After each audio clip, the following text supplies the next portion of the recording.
What if I told you time didn't always exist the way we know it?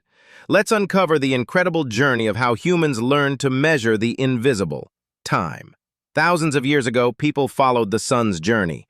Days began at sunrise and ended when darkness fell. Then came sundials. Egyptians carved stone shadows to split the day.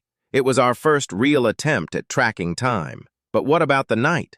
Enter the water clock. Dripping water counted the hours, even in complete darkness. Later came the hourglass. Sand flowing down slowly, making time feel like something you could actually watch pass. In the 1300s, mechanical clocks arrived.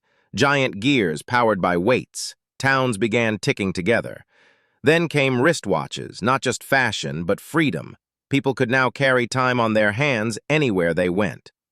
In 1927, quartz clocks changed everything. Crystal vibrations replaced gears, and timekeeping got ultra-precise. But how accurate can time really get? Enter atomic clocks, measuring time by the movement of atoms. These clocks are so precise they lose just 1 second every 100 million years. Let that sink in. These clocks are what GPS satellites use. Without them, your maps would be off by kilometers. But time isn't the same everywhere. Einstein showed that time bends near gravity and speed. Time is relative. Your feet age slower than your head. The higher you go, the faster time flows. Gravity's weird.